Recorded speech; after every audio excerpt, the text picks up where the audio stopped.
संजीव जहांगीर के digital device से कमीशनखोरी के सबूत मिले। 4 साल के टेंडर खंगाल रही ईडी। मंत्री आलमगीर आलम इंजीनियर से पूछताछ जारी।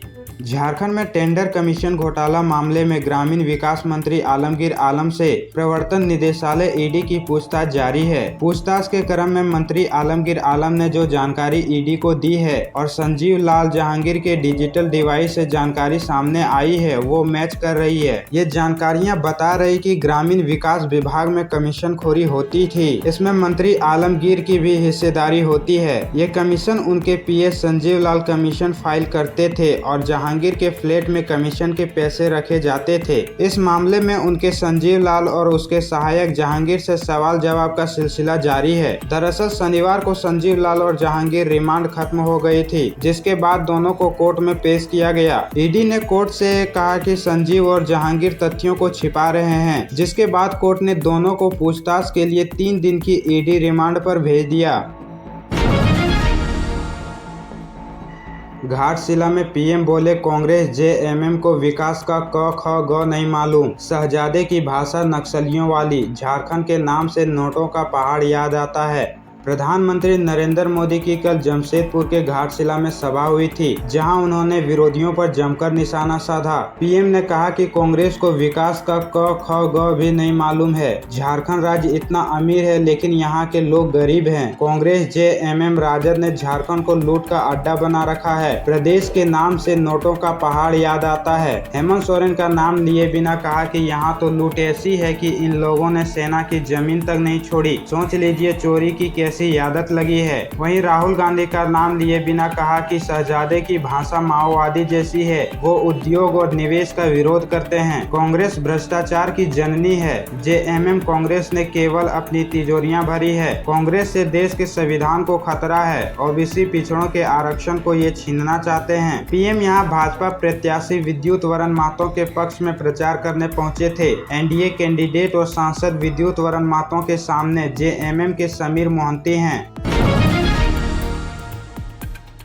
चतरा लोकसभा में मतदान आज। कड़ी सुरक्षा के बीच मतदान कर्मी बूथों के लिए रवाना। 1899 मतदान केंद्रों पर 16,89,926 वोटर देंगे वोट। लोकतंत्र में अपनी भागीदारी सुनिश्चित करने और राष्ट्रीय कर्तव्यों का निर्वहन के लिए मतदान कर्मियों का दल सामग्री कोषांग चतरा कॉलेज से इंटरमीडिएट स्ट्रांग के लिए रवाना हो गया है। मतदान इलेक्शन एक कर्मी भारी सुरक्षा व्यवस्था के बीच शाम तक इंटरमीडिएट स्ट्रांग रूम पर पहुंच जाएंगे। रात यहीं पर बिताएंगे और सोमवार को तगड़े सुबह अपने अपने मतदान केंद्रों पर पहुंच जाएंगे। मतदान कर्मी सोमवार की सुबह 7 बजे से लेकर शाम 5 बजे तक मतदान कराएंगे और उसके बाद वापस लौट जाएंगे। सुपीरियो ने पीएस पर साधा निशाना। घाटशिला में चुनावी सभा के बाद दी प्रतिक्रिया। कहा मोदी जी के आने के बाद हर विधानसभा में जीत रहा गठबंधन। जमशेदपुर लोकसभा क्षेत्र के लिए आगामी 25 मई को चुनाव होना है। चुनाव को मात्र 6 दिन ही बाकी है। वहीं राजनीति सरगर्मी भी तेज हो गई है। रविवार को प्रधानमंत्री नरेंद्र मोदी ने जमशेदपुर से सटे घाटशिला क्षेत्र में चुनावी जनसभा को संबोधित किया और भाजपा प्रत्याशी विद्युत वरण महतो के लिए वोट मांगे। इसके साथ ही उन्होंने इंडिया गठबंधन पर भी जमकर निशाना साधा। इधर उनके प्रधानमंत्री के जाने के कुछ घंटों बाद ही केंद्रीय महासचिव सुप्रियो भट्टाचार्य ने भी भाजपा पर जमकर निशाना साधा। उन्होंने नरेंद्र मोदी द्वारा दिए गए भाषण की तीखी प्रतिक्रिया देते हुए कहा कि 4 जून को मतगणना के बाद साफ हो जाएगा कि हिंदुस्तान की जनता क्या चाहती है। वोट देने पर नक्सलियों ने वोटर के काटे थे हाथ। 25 साल पहले की घटना। जसमुद्दीन ने पहला वोट डाल माओवादियों को दी थी चुनौती।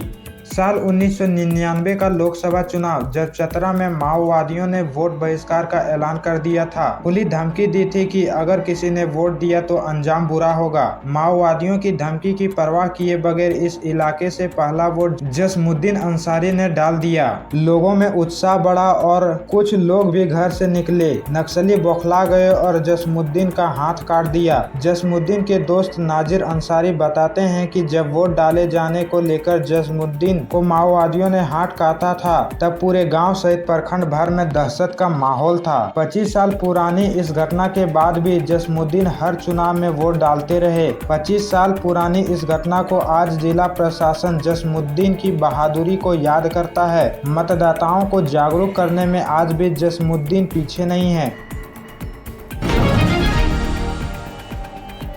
प्रधानमंत्री नरेंद्र मोदी बदलेंगे घाटशिला वासियों का मन, आदिवासी बहुल इलाके में साधेंगे राजनीतिक समीकरण। प्रधानमंत्री नरेंद्र मोदी रविवार को घाटशिला की धरती से जमशेदपुर लोकसभा सीट के लिए प्रत्याशी विद्युत वरण मातों के लिए चुनाव प्रचार का आगाज किए। मोदी आदिवासी बहुल इस सेंटर पॉइंट से इस सीट पर भाजपा प्रत्याशी की जीत सुनिश्चित कराने की कोशिश करेंगे। पीएम मोदी इस लोकसभा सीट को लेकर कितनी गंभीर है, इसका अंदाजा इसी से लगा सकते हैं कि पीएम ने जमशेदपुर शहर के बजाय ग्रामीण इलाके के इस स्थल को चुना है। बीते विधानसभा चुनाव में इस लोकसभा सीट सभी 6 विधानसभा सीट में पार्टी को यहां से झटका लग चुका है। मोदी घाटशिला में जनसभा करके न केवल जातीय समीकरणों को साधेंगे बल्कि सूबे में डगमगाई भाजपा को संभालने का प्रयास भी करेंगे, क्योंकि इस बार चुनाव में भाजपा को इस लोकसभा सीट पर इंडिया गठबंधन से कड़ी टक्कर मिल रही है। स्थिति को भांपते हुए कुछ दिन पहले ही भाजपा के बड़े नेता सहित राष्ट्रीय स्वयंसेवक संघ के नेताओं ने चिंतन मंथन भी किया था। गिरिडीह में अलर्ट मोड में पुलिस, उपचुनाव और लोकसभा चुनाव को लेकर पुलिस अलर्ट। होटल और ढाबा की ली गई तलाशी, दिया गया निर्देश। कोडरमा लोकसभा और गांडे उपचुनाव को लेकर गिरिडीह पुलिस अलर्ट मोड में है। मतदान से पूर्व पूरे लोकसभा क्षेत्र में ड्राई डे घोषित किया गया है। इसी को लेकर गिरिडीह पुलिस ने शहर से लेकर कई थाना क्षेत्र में संचालित होटल, रेस्तरां और ढाबा में तलाशी ली। इस दौरान होटल संचालकों को लोकसभा चुनाव को लेकर घोषित ड्राई डे नियमों का सख्ती से पालन करने का निर्देश दिया है। एसपी ने कहा कि नियमों के ताक पर रखकर गतिविधि का संचालन करने वालों के खिलाफ कार्रवाई की जाएगी। उन्होंने आम मतदाताओं से 20 मई को अपने बूथ पर जाकर मतदान करने की अपील की है। हेमंत की याचिका पर 21 मई को एससी में सुनवाई, 20 मई तक ईडी को देना होगा जवाब। प्रचार के लिए मांगी है अंतरिम जमानत। झारखंड के पूर्व मुख्यमंत्री हेमंत सोरेन की याचिका पर कल सुप्रीम कोर्ट में सुनवाई टल गई। अब कोर्ट 21 मई को मामले की सुनवाई करेगा। 20 मई तक ईडी को अंतरिम जमानत पर अपना जवाब देना होगा। हेमंत सोरेन ने लोकसभा चुनाव में प्रचार के लिए अंतरिम जमानत मांगी है। इससे पहले 13 मई को सुनवाई के दौरान सुप्रीम कोर्ट ने ईडी को नोटिस भेजते हुए जवाब दाखिल करने का कहा था। पिछली सुनवाई में हेमंत सोरेन का पक्ष रखते हुए कपिल सिब्बल ने दिल्ली के अरविंद केजरीवाल को मिली जमानत का हवाला दिया था। कहा था कि इस याचिका पर जल्द सुनवाई हो, वरना तब तक चुनाव खत्म हो चुके होंगे। हेमंत सोरेन ने इस याचिका में झारखंड हाई कोर्ट के उस आदेश को चुनौती दी है जिसमें उनकी गिरफ्तारी को सही ठहराया गया है। बता दें कि लोकसभा के चौथे चरण में झारखंड में पहले फेज का मतदान हुआ है। बाकी के 3 चरणों में 10 सीटों पर वोटिंग होनी बाकी है। इधर पीएम मोदी की झारखंड में चल रही थी सभा, उधर पार्टी के दिग्गज नेता ने दे दिया इस्तीफा। लोकसभा चुनाव के लिए सोमवार को 5वें चरण का मतदान होना है। इधर झारखंड में दूसरे चरण के लिए वोटिंग होगी। इससे पहले रविवार को भारतीय जनता पार्टी को बड़ा झटका लगा है। भाजपा के प्रदेश प्रवक्ता कुणाल सांडगी ने पार्टी से इस्तीफा दे दिया है। भाजपा प्रदेश प्रवक्ता ने अपना त्यागपत्र पार्टी प्रदेश अध्यक्ष बाबूलाल मरांडी को सौंप दिया है। वहीं भाजपा से इस्तीफा देने के बाद कुणाल सांडगी ने नेताओं पर उपेक्षा करने का आरोप लगाया है। दरअसल रविवार को प्रधानमंत्री नरेंद्र मोदी प्रचार के लिए झारखंड पहुंचे थे। इस दौरान उन्होंने जमशेदपुर संसदीय क्षेत्र के घाटशिला स्थित मऊ भंडार मैदान में जनसभा की। इस दौरान उन्होंने भाजपा प्रत्याशी विद्युत वरण मातों को भारी मतों से जीत दिलाने की अपील की। वहीं रैली को संबोधित करते हुए प्रधानमंत्री मोदी ने कांग्रेस पर जमकर निशाना साधा और उद्योग और निवेश विरोधी बताया। उन्होंने अपने अंदाज में कहा कि मेरा उन सभी राज्यों के मुख्यमंत्री से सवाल है जहां भी कांग्रेस की सरकार है, वहां उनके शहजादे उद्योग का विरोध करते हैं। कोडरमा लोकसभा और गांडे उपचुनाव आज सुबह 7 बजे से होगी वोटिंग। पोलिंग पार्टी को किया गया रवाना। डीसी ने दायित्वों से कराया अवगत। कोडरमा लोकसभा और गांडेय विधानसभा उपचुनाव को लेकर आज यानी 20 मई को मतदान होना है। पूरे लोकसभा क्षेत्र के 2252 बूथों पर सुबह 7 बजे से शाम 5 बजे तक मतदान होगा। चुनाव की सारी तैयारियां पूरी कर ली गई है। वहीं सुरक्षा का पुख्ता इंतजाम किए गए हैं। मतदान के लिए मतदान कर्मियों को उनके बूथ और क्लस्टर पर रवाना किया जा रहा है। गिरिडीह कॉलेज, विवाह भवन और झंडा मैदान स्थित डिस्पैच सेंटर से मतदान कर्मियों को आवश्यक सामग्रियों के साथ रवाना किया गया। अलग अलग वाहनों से ईवीएम सहित अन्य सामग्रियों के साथ मतदान कर्मियों को उनके बूथों के लिए रवाना किया गया। इस दौरान डीसी नमन प्रियेश लकड़ा ने डिस्पैच सेंटर का निरीक्षण कर पोलिंग पार्टी को उनके दायित्वों से अवगत कराया। साथ ही संबंधित अधिकारियों को आवश्यक निर्देश दिया। बता दें कि कोडरमा लोकसभा क्षेत्र में कुल 22,05,318 वोटर हैं, जिसमें महिला वोटर 10,65,240 है। शनिवार को डीसी और एसपी ने संयुक्त प्रेस वार्ता कर चुनाव की पूरी तैयारियों को लेकर जानकारी दी थी।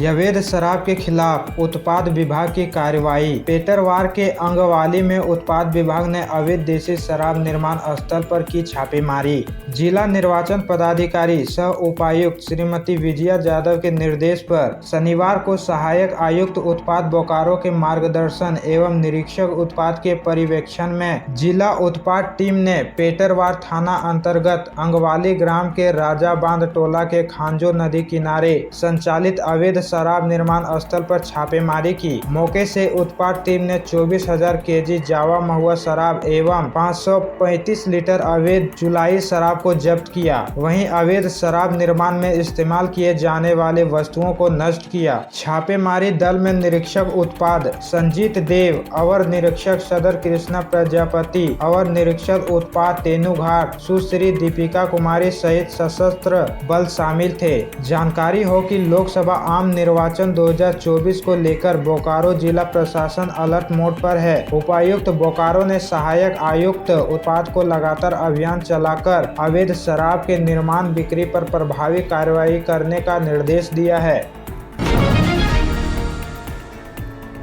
झारखंड में फिलहाल गर्मी से राहत नहीं। संथाल परगना पलामू में हीट वेव से बढ़ेगी परेशानी। 20 मई को बारिश वज्रपात का अलर्ट।